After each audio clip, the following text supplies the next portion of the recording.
সাইফুল্লাহ বড় ভাই আমার অ্যাক্সিডেন্ট করে ওনার এই চোখ প্রায় নষ্ট হয়ে গেছে। ডাক্তাররা এখন চিকিৎসা চালাচ্ছে, আশা করছি সুস্থতার দিকে যাবে। আলোচনাটি এখন MS মিডিয়া ORG চ্যানেলে শুনতে পাবেন। মাওলানা আব্দুল হাই সাইফুল্লাহ বড় ভাই আমার অ্যাক্সিডেন্ট করে ওনার এই চোখ প্রায় নষ্ট হয়ে গেছে। ডাক্তাররা এখন চিকিৎসা চালাচ্ছে, আশা করছি সুস্থতার দিকে যাবে। দিনের একজন মুখলেস দায়ী ছিলেন, এদেশে শিরিক আর বেদাতের বিরুদ্ধে বজ্রকণ্ঠ ছিল তার। নওগাঁর সন্তান, আমার বিশ্ববিদ্যালয়ের শ্রদ্ধাভাজন বড় ভাই, আমি আল কোরআনের ছাত্র, উনি আল হাদিসের ডক্টর মরহুম আব্দুল্লাহ জাহাঙ্গীর রহমতুল্লাহ আলাইহির ছাত্র। বড় ভাই আব্দুল হাই মোহাম্মদ সাইফুল্লাহ, আল্লাহ যেন শেফায়ে কামেলা আজিলা দান করেন, খুব তাড়াতাড়ি সুস্থ করে আবার কোরআনে কারিমের এই ময়দানে আল্লাহ তাকে ফেরত দেন, বলেন আমিন।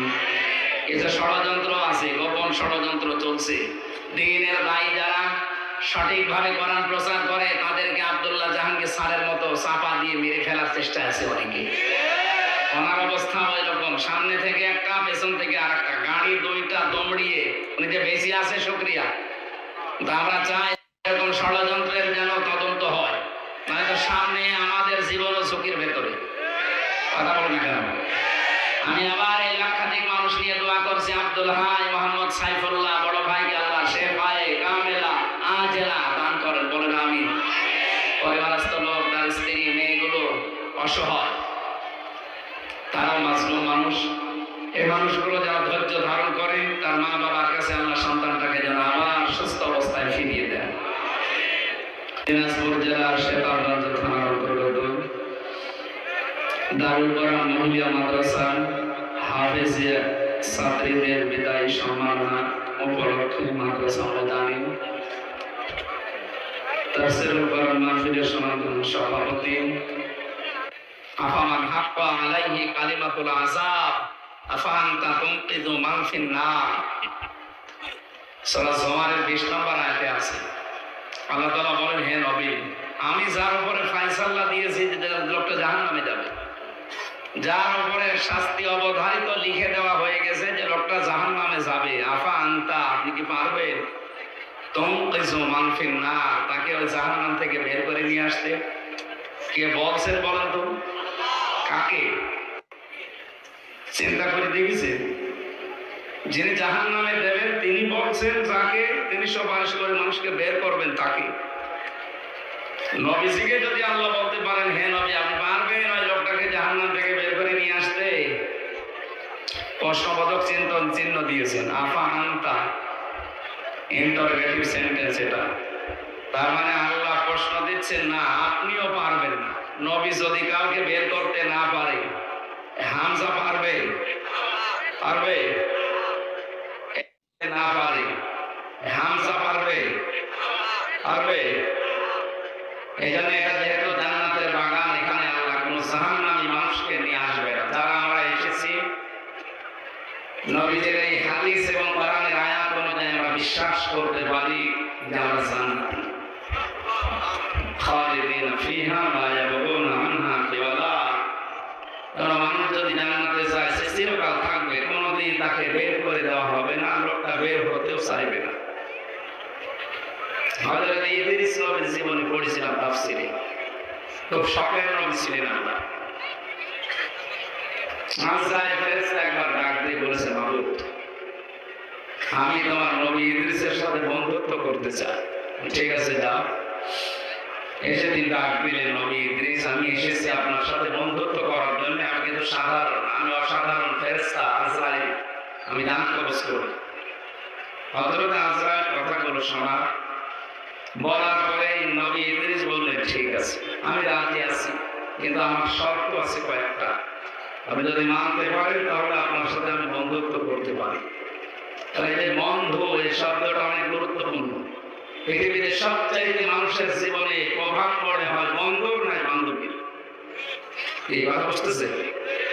সবচেয়ে বেশি প্রভাব পড়ে, মানুষ নষ্ট হয় ভালো হয় তার প্রভাবে। বন্ধু নির্বাচনের ক্ষেত্রে খুব সতর্ক থাকা দরকার। মান আল মারউ মা মান আহাব্বা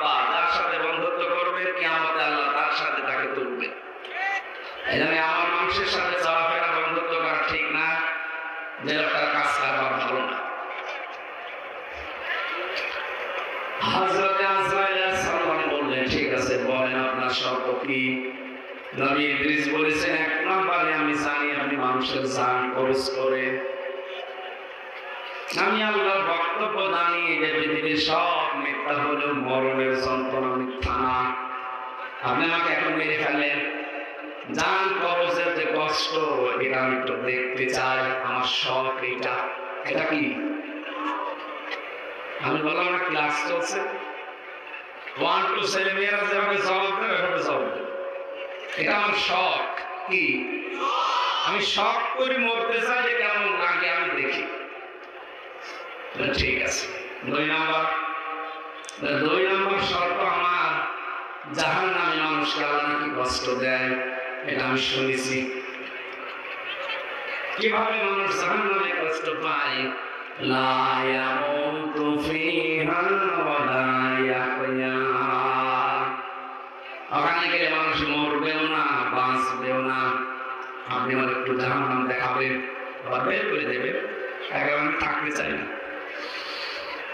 3 নম্বর শর্ত, আমি জান্নাত দেখতে চাই।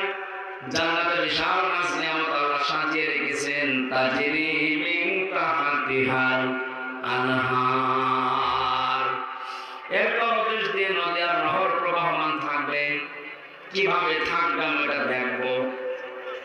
হযরত আজরাইল আল্লাহকে বললেন, আল্লাহ গিয়েছিলাম তো নবী মনে করে ভালো জায়গায়, কিন্তু ভেজাল, মরিয়ে দেখতে চাই। আল্লাহ পাক বলেন, আজরাইল আমার বান্দা যখন আকাঙ্ক্ষা করেছে, তার শখ যখন ঠিক আছে, তার 3টা শর্ত পূরণ করো। তিনি তাকে মেরে ফেললেন, মরণের যন্ত্রণা যে কেমন তিনি টের পেলেন, আবার জীবন দিয়ে দিলেন। ডাক দিয়ে বলে, ঠিক আছে হ্যাঁ আমি পেয়েছি। তাফসীরের ভাষায় আমি দেখেছি হযরত ইদ্রিস শখ করে মৃত্যুবরণ করেছিলেন। তার এই শখের মৃত্যুতে কেমন কষ্ট হয়েছিল জানো? জীবিত ছাগলকে জিন্দা অবস্থায় চামড়া ছিঁড়ে লবণ দিলে যেমন কষ্ট হয়, তাও তো শখ করে মারা গেছে যে আমি দেখতে চাই কেমন লাগে। উনি শখের মৃত্যুতে যদি এই কষ্ট পায়, আমরা যারা মরতে চাই না আমাদের কোনো কষ্ট নেই। أجاءت سكرة الموت بالحق ذلك ما كنت منه تحيد। সূরা কাফের ভেতরে আল্লাহ জানিয়েছেন পৃথিবীর সব মিথ্যা হতে পারে, মরণের যন্ত্রণা কিন্তু মিথ্যা না, এটা সত্য। কেউ রেহাই পায়নি এখান থেকে, মুহাম্মদ রাসূলুল্লাহ পর্যন্ত রেহাই পায়নি। হযরত আজরাইল এসে শুধু তার বুকের উপরে হাতটা রেখেছিলেন, ডাক দিয়ে বলেন, হে নবী আপনি যদি থাকতে চান আমি আপনাকে রেখে যাব, যদি যেতে চান নিয়ে যাব। আমাকে আল্লাহ দায়িত্ব যেই দিন দিয়েছে, ওই দিন থেকে আজকের এই দিন পর্যন্ত পৃথিবীর কোন সৃষ্টির কাছে আমি অনুমতি নেইনি, আমার লাগেও না। যখন যেটা অর্ডার হয় শুধু নিয়ে চলে আসি। আজকে আমি এসেছি আপনার সাথে অনুমতি নেওয়ার জন্য, আপনি চেনে না, চাইলে নিয়ে যাব না। নবীজি জিজ্ঞাসা করেন, আজরাইল কতদিন থাকা যাবে? যতদিন ইচ্ছা আপনার, তারপরে মরা লাগবে, তারপরে মরা লাগবে, এটাই ফাইনাল। কুল্লু নাফসিন যায়িকাতুল মাউত সুম্মা ইলাইনা তুরজাউন। প্রত্যেকের একদিন মরা লাগবে, সবাইকে আল্লাহর কাছে ফিরে যাওয়া লাগবে। নবীজি ডাক দিয়ে বলেন, আজরাইল মরা যখন লাগবে তখন আমি আর নশ্বর দুনিয়ায় থাকতে চাই না, নিয়ে চলো আমার বন্ধুর কাছে। আমি হাদিস পড়েছি নবীজির মৃত্যুর, এই হাদিসটা ইন্তেকালের হাদিস। সাহাবী বর্ণনা করেন, নবীজি নিজে জানিয়েছেন, সাহাবী দুনিয়ার মানুষকে জানাবা। আজরাইল কিন্তু শুধু আমার হাত বুকের উপরে দিয়েছিল। আমি বলেছিলাম, আজরাইল কি করো? উহুদ পাহাড় মনে হচ্ছে বুকের উপরে দিলে। ফেরেশতা বলে, হে রাসূল আমি হাত দিয়েছি শুধুমাত্র, আমি জানি আল্লাহর পরে আপনার স্থান। দুনিয়াতে এত আসানের সাথে কারো জান আমি কবজ করেছি বলে আমার মনে হয় না। বিশ্বনবী বলেন, আজরাইল হাত সরাও, আমি আর সহ্য করতে পারি না। এটাই যদি তোমার হয় আসানি মৃত্যু, তাহলে তোমার আযাবের মৃত্যু কোনটা? বলে শুরু করি তাহলে। নবী ওইদিন বলেছেন, আজরাইল যত কষ্ট দেওয়া যায় মৃত্যু আমাকে দিয়ে দাও, আমার এতিম উম্মতকে তুমি ভারী কষ্ট দিও না। গোপন কথা হযরতে আজরাইল ওইদিন তিনি বলে ফেলেছিলেন, হে রাসূল, আমার উম্মতদেরকে আপনি শেষ কথাটা জানিয়ে যান। এই মানুষগুলো যদি 5 ওয়াক্ত ফরজ নামাজ আদায়ের পরে আয়াতুল কুরসির 10টা ক্ষমতার কথা আল্লাহ দিয়েছেন। কয়টা? 10টা ক্ষমতার কথা আল্লাহ এর ভেতরে দিয়েছেন। গরম মধ্যে আয়াতুল কুরসির ওই 10টা ক্ষমতার কথা বিশ্বাস করে ফরজ নামাজের পর 5 বার পড়তে পারে, আল্লাহ তাকে জান কবজের জন্য আমারে পাঠালে এর চাইতেও আসানে আমি জান কবজ করি। কষ্ট পেলাম কি?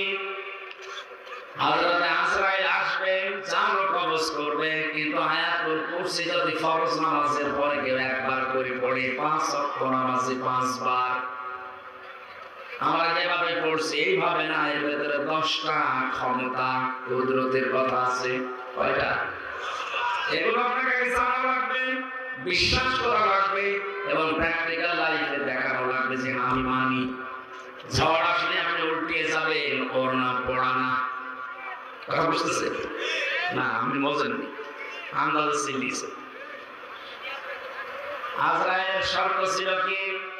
আপনার উম্মতদেরকে বলে, তারা যদি আয়াতুল কুরসির ভেতরে আল্লাহর যে 10টা ক্ষমতার কথা আছে, আল্লাহর যে 10টা পাওয়ার, শক্তি, কুদরতের কথা আল্লাহ দিয়েছে, এটা যারা 5 ওয়াক্ত ফরজ নামাজের পরে পড়বে, শুধু পড়বে না, বিশ্বাস করবে এবং তাদের জীবনে তারা দেখাবে, তাদের জান কবজ হবে। এমন অবস্থায় মনে হয় মায়ের স্তন মুখ লাগিয়ে ঘুমিয়ে পড়েছে। তাহলে আমরা যদি আমলটা শুরু করতে পারি, অন্তত মরণের যন্ত্রণা থেকে আমরা রেহাই পেয়ে যাব। নাকি সমস্যা হয়ে দাঁড়িয়েছে যে 10টা বিষয়, আমার তো যতটুকু বাস্তবতা আমি দেখতেছি, এদেশে 10টা না, একটা আমরা মানি না। আয়াতুল কুরসি কিয়ামত পর্যন্ত পড়ে আপনি কি করবেন? আজরাইলের হাত থেকে যদি মরণের যন্ত্রণা থেকে বাঁচতে হয়, আয়াতুল কুরসি পড়া লাগবে ঠিক, কিন্তু 10টা বিশ্বাস করি। প্রথম নম্বরে, আল্লাহু লা ইলাহা ইল্লা হুয়াল হাইয়ুল কাইয়্যুম। আল্লাহ পাক এখানে তার প্রথম ক্ষমতার কথা দিয়েছেন, আল্লাহু লা ইলাহা, এই যে ইলাহ, কোরআন শরীফের ভেতরে একটা ভয়ঙ্কর শব্দ ইলাহ শব্দটা আমরা অনেকেই শুনেছি, কিন্তু বাস্তবে আমাদের অনেকের মেলে না। ইলাহ শব্দের 4টা অর্থ হয়। ইলার প্রথম অর্থ ইলাহ মানে আইনদাতা, ইলাহ মানে একটু আসতে বলো, আপনি নিরপেক্ষ দৃষ্টি দিয়ে বলেন তো, আপনি কি সত্যি আল্লাহ আইনের পক্ষের লোক? না।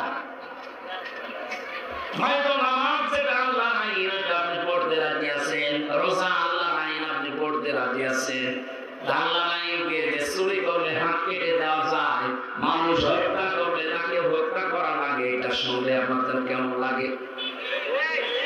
আপনি আল্লাহর আইনের পক্ষের লোক না। আমি কথা বুঝতে পারি। এটা আজকে আন্তর্জাতিক অপরাধ ট্রাইব্যুনালে 13 জনকে হাজির করেছিল, এরা গণহত্যার সাথে জড়িত।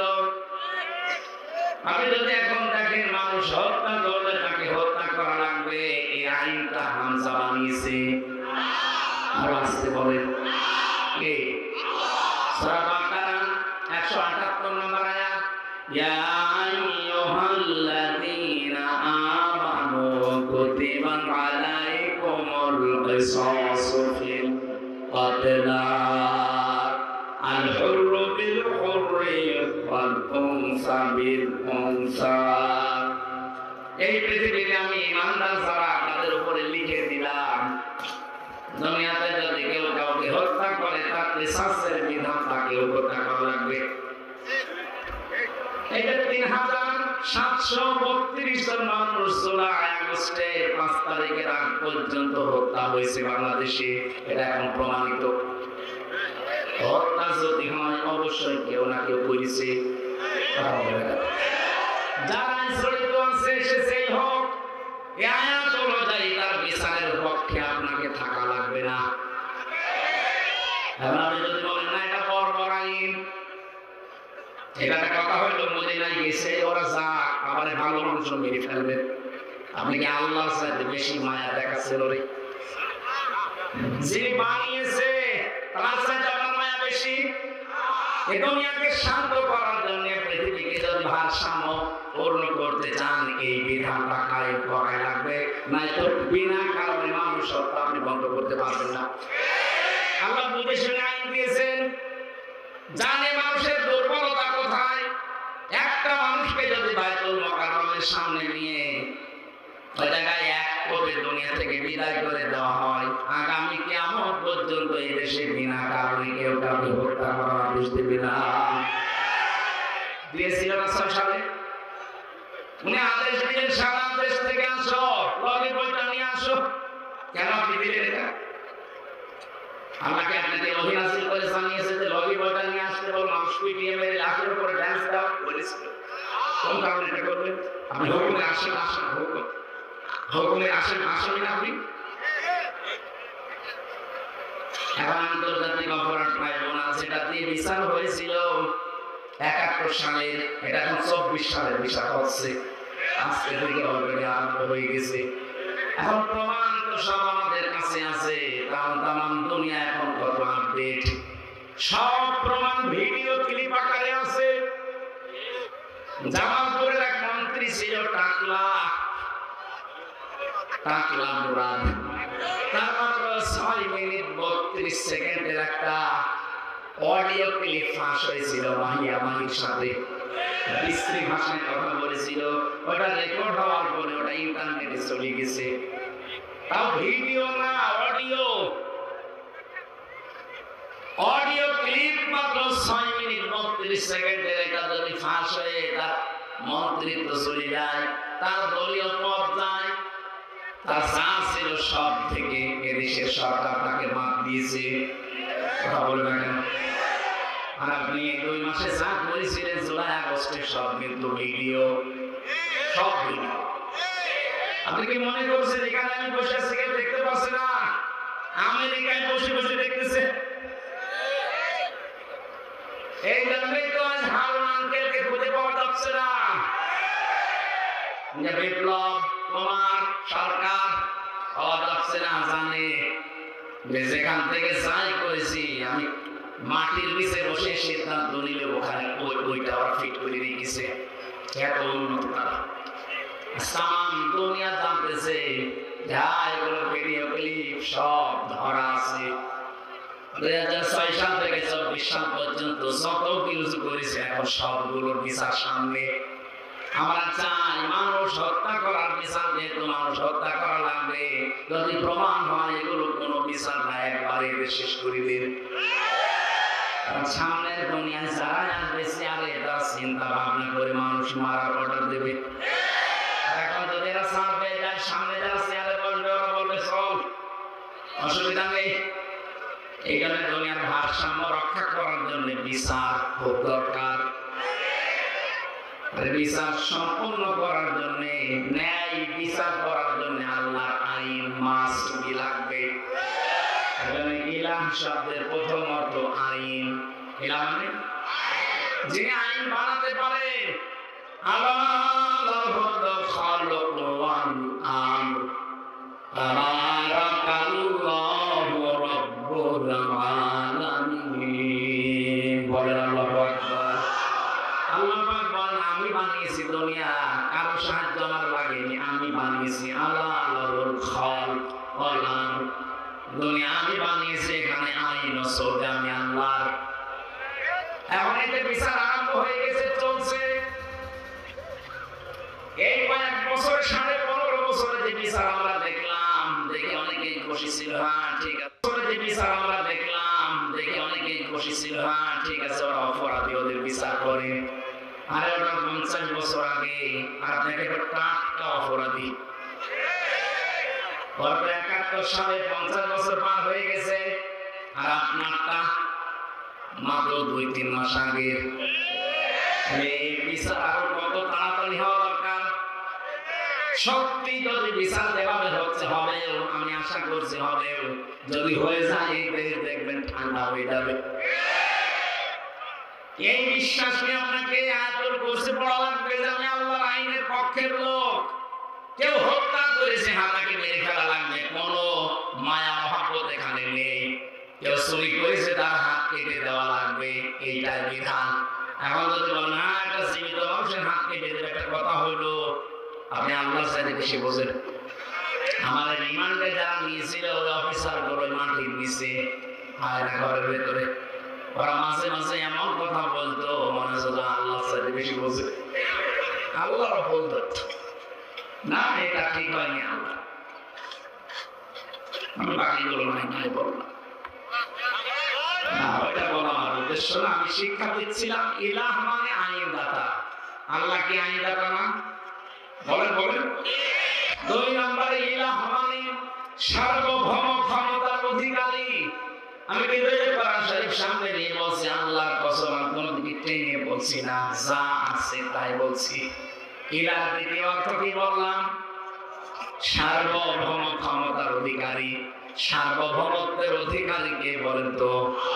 এটা আল্লাহ বারবার কোরআনে দিয়েছেন, লিল্লাহি মুলকুস সামাওয়াতি ওয়াল আরদ ওয়া হুয়া আলা কুল্লি শাইইন কাদির।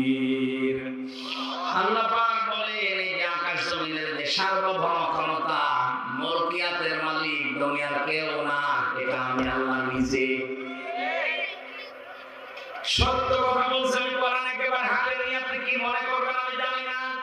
বাংলাদেশ জামাত ইসলামী এটার নিবন্ধন হারিয়েছে শুধু এই কথাটা তাদের এই সংবিধানে লেখা থাকার কারণে।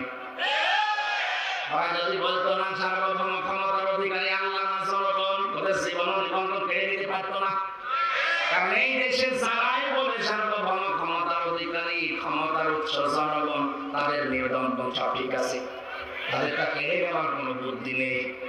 কিন্তু যারা বলে না আমরা জনগণকে ক্ষমতার উৎস মানি না, ক্ষমতার উৎস একটা ছত্র মালিকানা আল্লাহ, এই জন্য এটা বাদ দিয়ে দিয়েছিল। পরবর্তীতে এখন আবার ফেরত দিয়ে দিয়েছে। 96% মুসলমান এখানে বাস করে, এখানে বেশি এদিক করে টিকে থাকা যাবে না। যা করা লাগবে এদের মাথায় কাঠাল ভেঙে করা লাগবে। ইলাহ শব্দের বাকি 2টা অর্থ বললে আপনি মেনে নিতে পারবেন না, রাগ হচ্ছে না যে কি গো আমি আয়াতুল কুরসি পড়বো সওয়াব হবে 1 করে 10টা, আর এ কি বলে? অথচ আয়াতুল কুরসির প্রথম শব্দ ইলাহ, আল্লাহু লা ইলাহা ইলাহ। এটা বলছে না কেন? ইলাহ শব্দের প্রথম অর্থ আইনদাতা। আল্লাহ ছাড়া কেউ আইন দিতে পারে না। আল্লাহর আইন বাদ দিয়ে অন্য আইন যারা মানে সে কাফির। আল্লাহর আইন বাদ দিয়ে অন্য কোন আইন দিয়ে যদি কেউ বিচার করে সেও কাফির। এটা আমি বানালাম।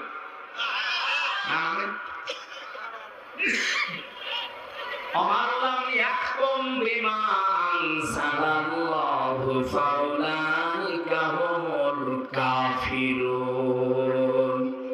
যারা আমার নাযিলকৃত বিধান দিয়ে বিচার করে না, ফয়সালা দেয় না, আমি আল্লাহ বলছি ওরা কাফির, ওরা ফাসিক, ওরা জালিম। 53 বছর দেশটা স্বাধীন হয়েছে, আজ পর্যন্ত তো আল্লাহর বিধান দিয়ে বিচারে দেশে হলো না। অথচ যারাই বিচারপতি দেখবেন অধিকাংশগুলো মুসলমান। এদের কালা মালিক, শামসুদ্দিন চৌধুরী মালিক, কত শত নাম লিখেছে, ডিসিউ লিখেছে, এখন টের পাচ্ছে আজকে আদালতে পুলিশ সোয়ের বকত আছে না। আমি এই বিষয়টা বোঝানোর জন্য বারবার রিপিট করছি। এরপরও যদি ছাত্র যারা আছেন, ছাত্রী যারা আছেন না বোঝেন, আমি কিন্তু আবার বসে উঠতে চলে যাব। আপনি আয়াতুল কুরসি পড়ে জীবনে আজরাইলের হাত থেকে বেঁচে থাকতে চান, আজরাইল যেন কষ্ট না দেয়। মায়ের স্তনে লোক লাগানো অবস্থায় মানুষ যেমন ঘুমিয়ে পড়ে, আপনি এভাবে ঘুমিয়ে পড়তে চান। একটা ক্ষমতা বিশ্বাস করে আয়াতুল কুরসি পড়া লাগবে। আরো জোরে। যে দুইটা বললাম এই দুইটাই আছে আপনার। কি করছেন আপনি? আদর করছে একটা অক্ষরে 10টা নেকি হয়, ঠিক আছে। নেকি যদি ধরে রাখার যন্ত্র না থাকে, মাছ আপনি এমন পাত্রে রাখেন যে পাত্রের নিচ বলো থাকবে কি এমন পর্যন্ত মাছ। যেন নেকির কাজ যা করে পরের ভিতরে যেন ভালো হয়। আল্লাযী খালাকাল মাউতা ওয়াল হায়াতা লিয়াবলুয়াকুম আইয়ুকুম আহসানু আমালা। আল্লাহ আকসারু আমালা দেয়, যে বেশি বেশি কাজ করো, আমি বেশি কাজ চাই না। আকসারু আহসান, আমি কাজটা চাই ভালো, কাজ অল্প হোক কিন্তু কাজ যেন ভালো হয়। এই যে যারা দাঁড়িয়ে আছে এমন করে ওই জায়গায় বসে পড়তে এই পরিবেশটা আরো সুন্দর দেখা যেত, কাজটা আরো ভালো হতো। কিছু মানুষের জন্য হয়তো অসুন্দর লাগছে, তারপর জায়গা আছে, হয়তো ওদের বসার জায়গায় উপরে পিছনে এগুলো বসতে চাচ্ছে না, দাঁড়িয়ে থাকে, কিন্তু অ্যাক্টিভ ভাবে শোনা যাবে। আমি আজরাইলের কথা বলছিলাম। হযরত আজরাইলের যে গোপন তথ্যটা তিনি ফাঁস করে দিলেন, উম্মতি মুহাম্মদীরা যদি আয়াতুল কুরসি এইভাবে পড়তে পারে তাকে মরণের সময় কোনো কষ্ট দেওয়া হবে না। আমি সহজে এসেছি, আজকে দিকে এভাবে পড়তে পারবো না। ক্ষমতার উৎস জনগণ, বলেন বলেন আপনি কোন কারণে আল্লাহু আকবার বলেন? আল্লাহু আকবার মানে সবার উপরে। এই কথা আরবিতে বললে আপনার কাছে রাজনীতি মনে হয় না, এই কথা আরবি দিয়ে নামাজ পড়লে আপনার নামাজ হয়। অথচ এইটা আমরা সংবিধানে লিখতে চাই, অনেকে এখনো মতামত দিচ্ছে না। যারা মতামত দেয় না তারা মুসলমান। হ্যাঁ মুসলমান তারা বলছে না, এদেশে হিন্দু নেই, খ্রিস্টান নেই, বৌদ্ধ নেই, তাদের উপরে একটা অফিসার হয়ে যাবে। আরে শয়তান, এদেশে ৯৬% মুসলমান। কত? মাত্র ৪ আছে অন্যান্য জাতির লোকেরা। ৯৬% মানুষ সেখানে আল্লাহ একজন আছে। ৯৬% মানুষ সেখানে আল্লাহ একজন আছে। আল্লাহ সব কিছুর উপরে ক্ষমতাবান, এটা বিশ্বাস করে না করে না?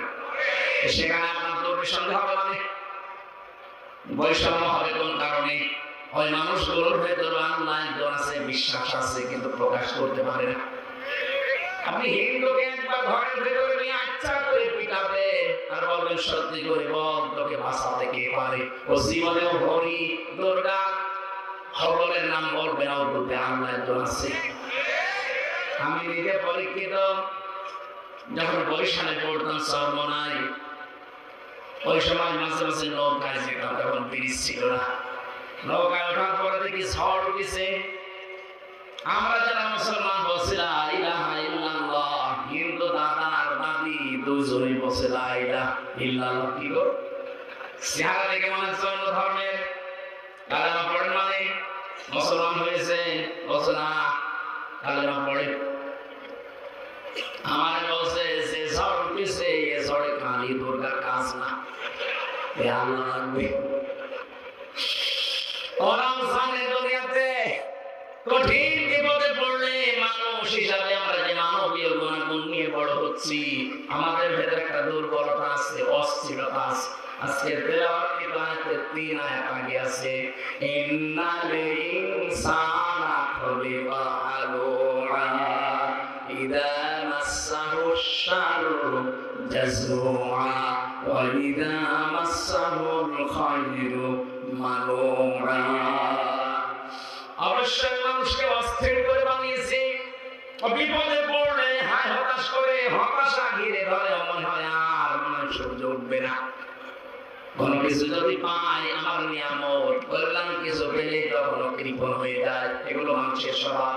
এখানে কঠিন বিপদে পড়লে হিন্দু বলেন, খ্রিস্টান বলেন, বৌদ্ধ বলেন, সবাই মনে হয় উপরওয়ালা একজন আছে। জেল থেকে বের হওয়ার আগে এবং জেল থেকে বের হওয়ার পরে ৩টা বছর বাদ দিয়ে আমি বহু দেশে আমার এই ছোট্ট জীবনে গিয়েছি। কতগুলো দেশ আমি ভ্রমণ করে দেখেছি। খ্রিস্টানদের সাথে, ইহুদিদের সাথে, বৌদ্ধদের সাথে আমি মিশে দেখেছি। আর হিন্দুদের সাথে তো পাশে রাষ্ট্রে গিয়ে দেখা হয়। যত জায়গায় ওদের সাথে ট্রেনে বাসে প্লেনে চড়াচড়ি করে ওদের সাথে ঘোরাফেরা করে দেখেছি, হ্যাঁ ওই মানুষগুলোর ভেতরে এই বিশ্বাস আছে যে আল্লাহ একজন আছে।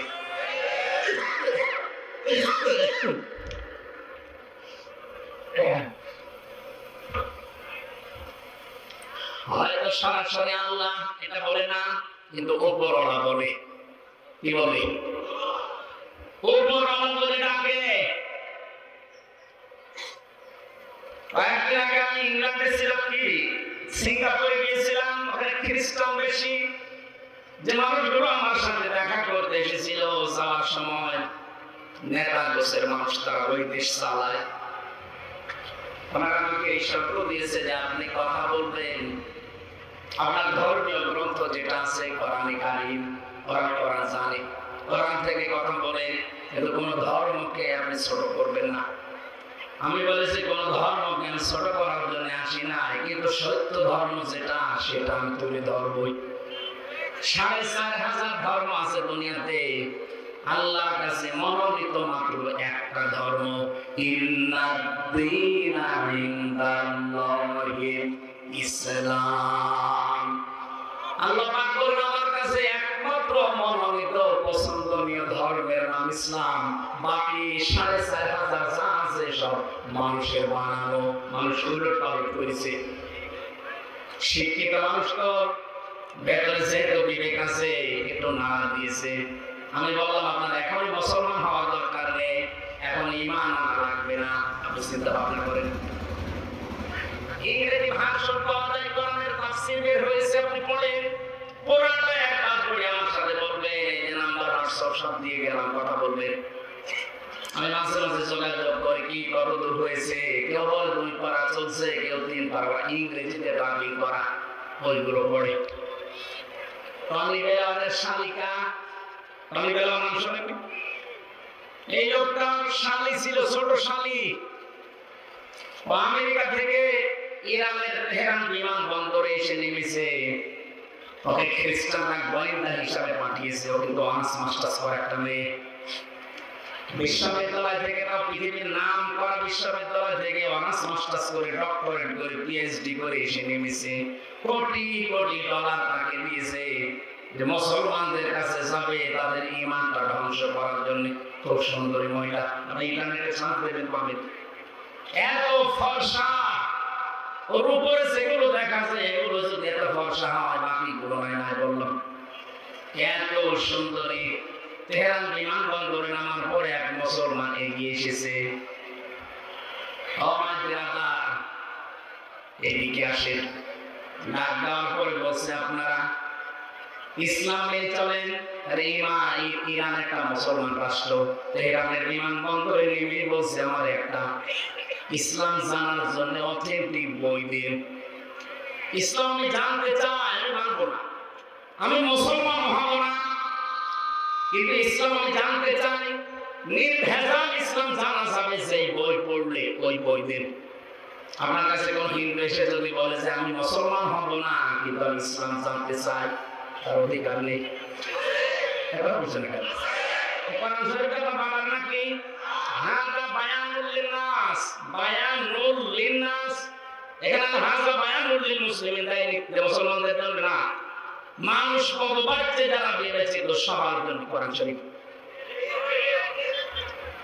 আমি আপনার বিবেকের কাছে বলছি, কোন খ্রিস্টান এসে যদি বলে হামজা আমি মুসলমান হব না, ঈমান আনবো না, কিন্তু আমি ইসলাম জানতে চাই, আপনি জবাব দিতে পারবেন না যে তার অধিকার নেই।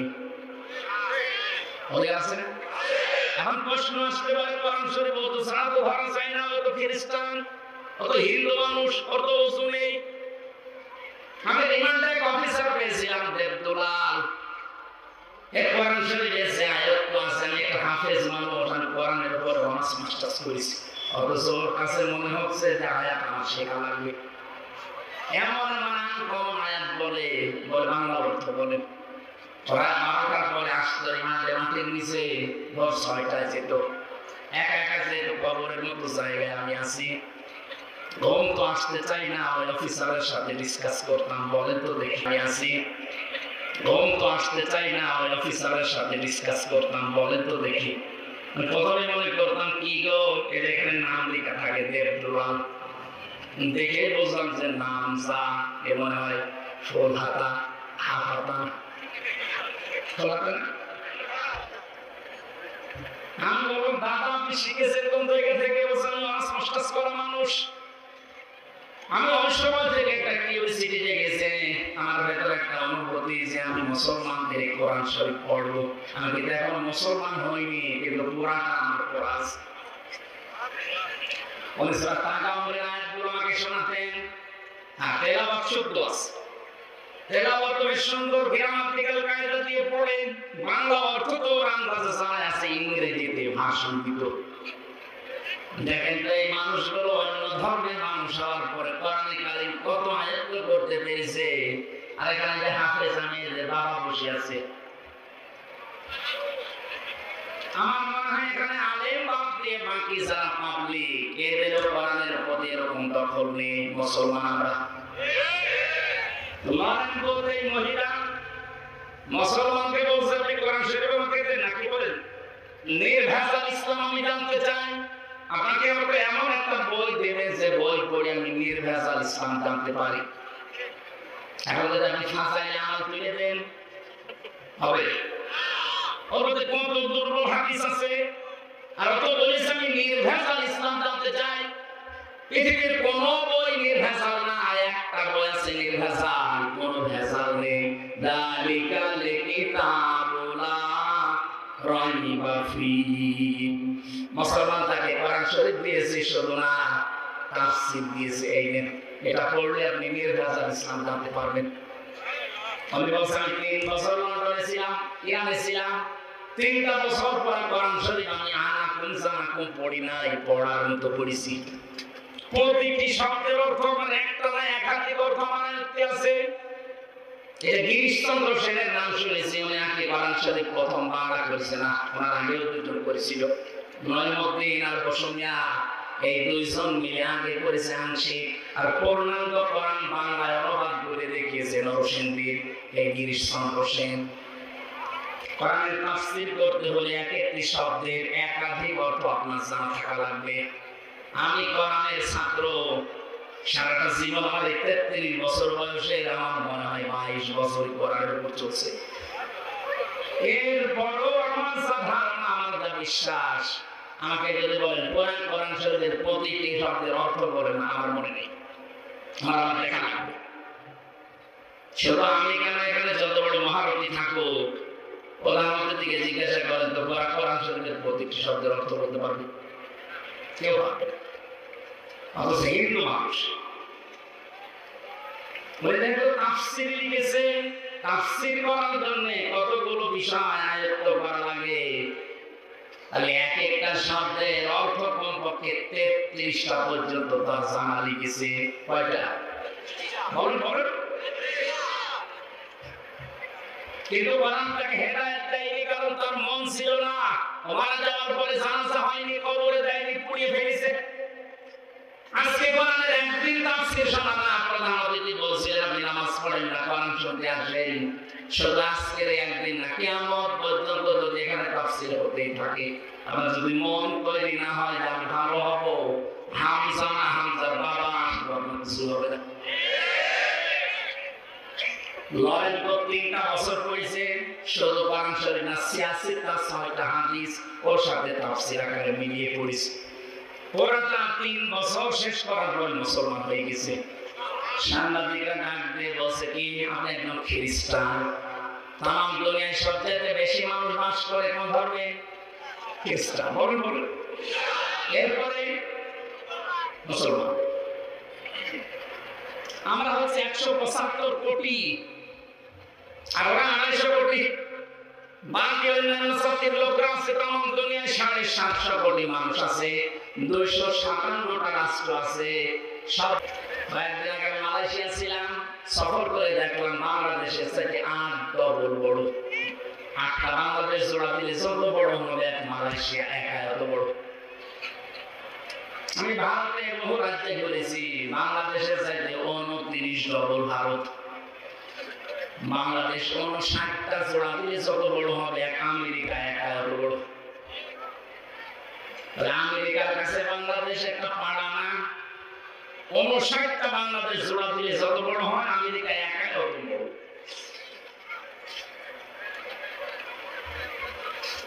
মাঝে মাঝে মানচিত্রের দিকে তাকিয়ে দেখবেন বাংলাদেশে 257টা রাষ্ট্রের ভেতরে মনে হয় কলমের একটা মাথার মতো, তাও বোঝা যায় না। এই বাংলাদেশ এতটুকু জায়গা, এর ভেতরে আমার আসতে তাই হাত লেগে যাচ্ছে। কোথায় কুষ্টিয়া আর কোথায় দিনাজপুরে সেতাবগঞ্জ, প্রায় 11-12 ঘন্টা সময় লাগে আসতে। অথচ আমেরিকা এত বড়, এত বড়, বাংলাদেশের তুলনায় বললাম 59 ডবল। এই দেশে 64টা জেলা আছে, তার ভিতরে দিনাজপুর মাত্র একটা জেলা।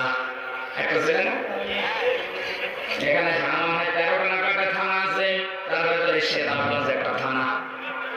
এই থানায় কতগুলো গ্রাম আছে, সেই গ্রামের ভেতরে এই ধনতলা কি যেন দেখলাম, ধনতলা, যাই হোক ওটার নাম তো একটা গ্রাম। গ্রামে কত জায়গা দেখছেন না, কত শত শত বিঘা জমি পড়ে আছে, তার ভেতরে এইটা একটা জায়গা। এই জায়গায় কত হাজার হাজার মানুষ, তার ভেতরে আপনি একজন। আপনি বলেন তো বাংলাদেশের তুলনায় আপনি কি? কিছুই না। বাংলাদেশের তুলনায় যদি বলেন কিছুই না, আপনার ভারতের তুলনায় আরো কিছু না, আমেরিকার তুলনায় তাকে তো খুঁজেই পাওয়া যাবে না। এখন প্রশ্ন আসতে পারে আল্লাহ কি আমার দিকে দৃষ্টি দিয়েছে? হ্যাঁ, বিশাল সমুদ্রের নিচে যে পাথর আছে, পাথরের উপরে কালো পিপিলিকা হেঁটে যায়, ওই পিপিলিকার পায়ের আওয়াজ পর্যন্ত আল্লাহ বসে বসে শুনতে পায়। এই আমার আল্লাহ লয়ের কথা বলছিলাম। এই জন্য মেয়েরা পড়ার পরে মুসলমান হয়ে সাংবাদিকরা বলছে আপনি খ্রিস্টান বেশি। মানে লরেন্দ্র বলেছে দেখো আমি এসেছিলাম ভোট ধরার জন্য, কোরআন কোরআন আমি আনাকুম সানাকুম তানাকুম পড়ি নাই, পড়িছি একেবারে বুঝে বুঝে 3 বছর সময় লাগিয়ে পড়াটা আমি শেষ করেছি কয়েকবার। আমি একটা জায়গায় লাল দাগ দিয়েছিলাম যে ভুল পাওয়া গেছে, মুসলমানরা বলে না ভাই বাপি কোনো ভুল নেই, আমি তো পেয়েছি 53 জায়গায় ভুল পেয়েছি। কি করলেন? শেষ নাম্বার জায়গায় যেতে গিয়ে যে আয়াতে ভুল ধরি তার আগের আয়াতে পরের আয়াতে ওই জবাব আগে দিয়ে দিয়েছে। শেষ পর্যন্ত আমার জীবনের ভুল ধরা পড়ে গেছে, আমি আর ওই লাইনে নেই। আমার বাপ দাদার ধর্ম ত্যাগ করে আমি কিন্তু যেমন তেমন মানুষের আত্মীয় না। লরেন বুথ, টমি বেলারের শালিকা, আমেরিকার সাবেক প্রেসিডেন্ট। আমি যে কথাটা বোঝানোর জন্য পর্যন্ত এসেছিলাম, এই মহিলাটা কোরআনে কারিমের কাছে আসার কারণে, বোঝার কারণে এই মানুষটাকে আল্লাহ কোথায় পৌঁছিয়ে দিয়েছে আজকে। আজ যদি আমরা আয়াতুল কুরসিটা ঠিক এইভাবে 10টা ক্ষমতা বিশ্বাস করে পড়তে পারতাম, আজরাইল যে কথা গোপন ভাবে নবীজিকে জানিয়েছিলেন, আল্লাহর কসম আমাদের মরণের সময় আযাব হতো না। এদের মরণের যন্ত্রণা আমি টের পেলাম শক করে। আপনারা কি ঘুমাচ্ছেন? হযরত আজরাইল ডাক দিয়ে বলেছেন ঠিক আছে চলেন আপনাকে আমি জাহান্নাম দেখাবো। জাহান্নামের বিভিন্ন জিনিস দেখানোর পরে বলছে আমারে বের করেন, আমি আর থাকতে চাই না। ঠিক আছে চলেন। জান্নাত দেখতে চাই। জান্নাতে প্রবেশ করার পরে বলছে কি দেখা হয়েছে? বলে হ্যাঁ দেখলাম। চলেন এবার। হযরত ইদ্রিস নবী বলে আজরাইল আমি কিন্তু আল্লাহর ভাষা জানি, খালিদিনা ফিহা লা ইয়াবগুনা আনহা হিওয়ালা। কোন মানুষ যদি জান্নাতে একবার যেতে পারে আল্লাহ কোনদিন তাকে বের করে দেবে না, আর লোকটা বের হতে চাইবে না। ও ভাই আজরাইল আমি তো চলে এসেছি যে কোনো কায়দায়, আল্লাহ তো বলেছে যে বের করে দেবে না, তুমি ঝামেলা করো কেন? চলে যাও। হযরত আজরাইল বলেছেন রব্বুল আলামিন তোমার নবী ইদ্রিস বড় চালাক। আল্লাহ পাক বলেন ফিরে আসো আজরাইল, আমার নবী ইদ্রিসের কপালে আমি এইটাই লিখেছিলাম।